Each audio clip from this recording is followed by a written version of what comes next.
Welcome back to our journey through history's most fascinating chapters.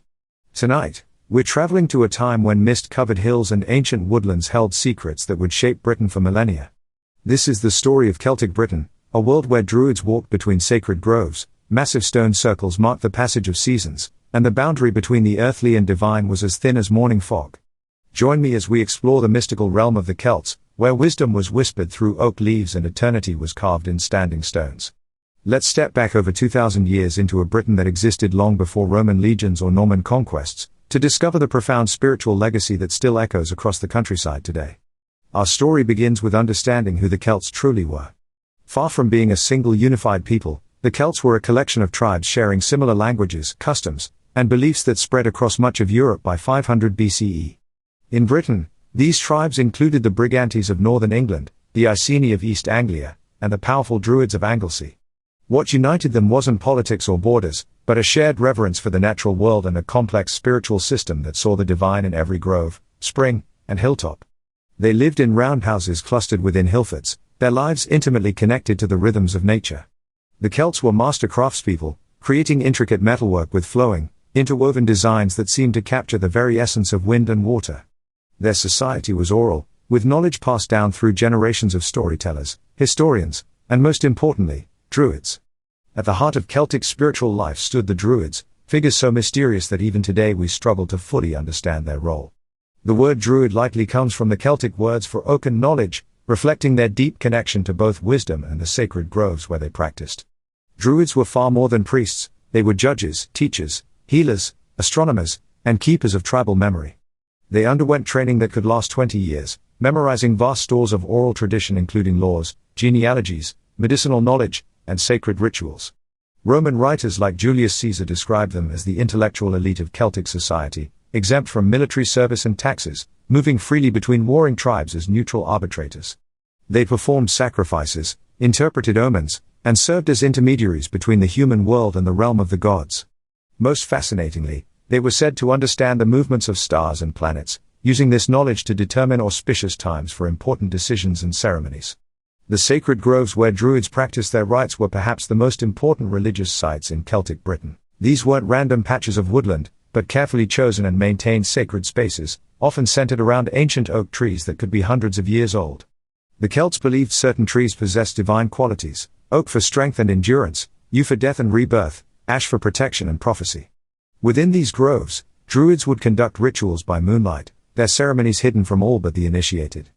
Archaeological evidence suggests these sacred spaces were marked by carved wooden posts, offerings of jewelry and weapons cast into sacred pools, and altars where both animals and, according to Roman accounts, humans were sacrificed to ensure divine favor. The grove was where Druids taught their apprentices, where disputes were settled according to ancient laws, and where the most sacred mysteries of Celtic religion were revealed. Even today, certain woodlands across Britain are believed to stand on these ancient sacred sites, their atmosphere still charged with an inexplicable sense of the numinous. While groves served as intimate sacred spaces, stone circles represented Celtic spirituality on a monumental scale. Though many of these incredible structures predate the Celtic period by thousands of years, the Celts adopted and continued to use them, adding their own layers of meaning and ritual. Stonehenge, perhaps the most famous, was already ancient when Celtic tribes first encountered it, yet they recognized its power and incorporated it into their own spiritual practices. These circles served as astronomical calendars, marking solstices, equinoxes, and other significant celestial events crucial for agricultural societies. The positioning of stones often aligns with specific stars or the rising and setting of the sun and moon at particular times of year.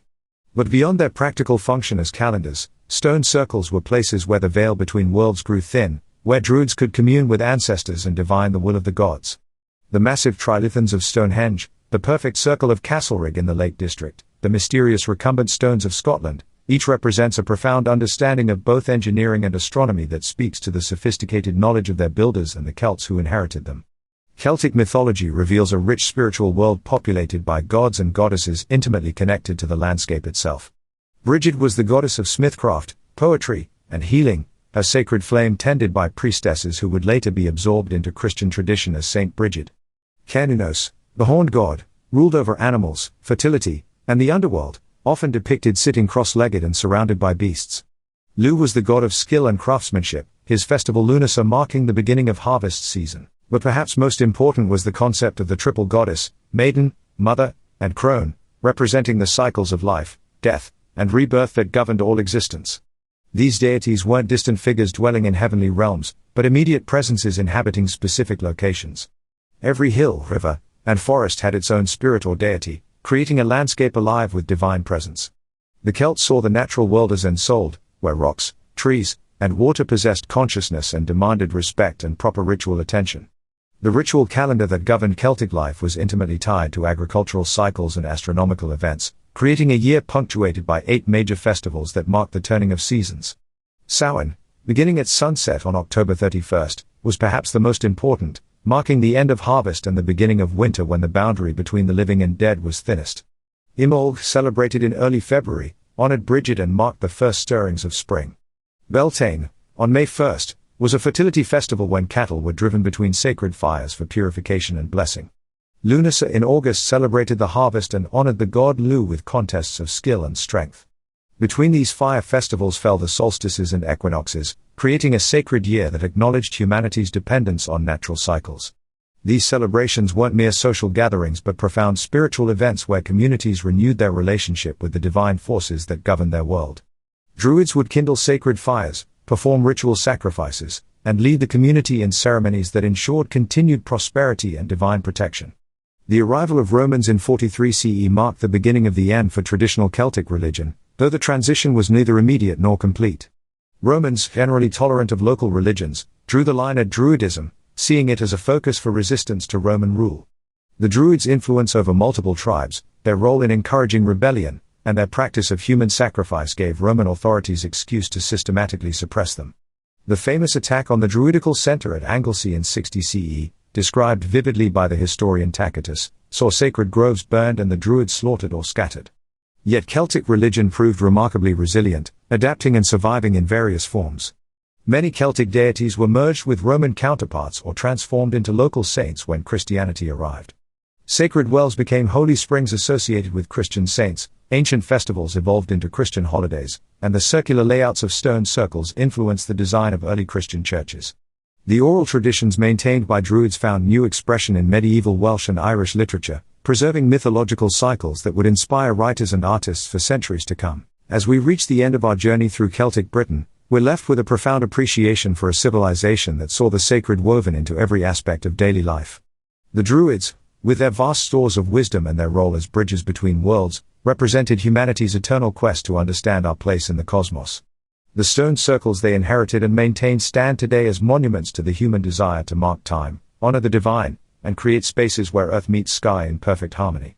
The sacred groves, though long vanished, remind us of a time when forests were temples and trees were libraries of ancient wisdom. What makes the Celtic legacy so enduring is its fundamental recognition that we are not separate from nature but part of an interconnected web of existence where every element possesses its own sacred significance. Their festivals celebrated the turning seasons, their myths explained the mysteries of life and death, and their rituals maintained harmony between human communities and the natural world. Though Roman conquest and Christian conversion transformed Britain forever, echoes of Celtic spirituality persist in our continued fascination with stone circles, our celebration of seasonal festivals, and our deep-seated recognition that certain places, ancient woodlands, monuments, misty hilltops, possess an atmosphere that transcends the merely physical. The wisdom of the Druids, the power of the sacred groves, and the eternal mystery of the stone circles remind us that in our busy modern world, we too need spaces and times to reconnect with forces greater than ourselves, to honor the cycles that govern our lives, and to remember that we are part of something infinitely larger and more mysterious than our daily concerns. Thank you for joining me on this journey into Celtic Britain.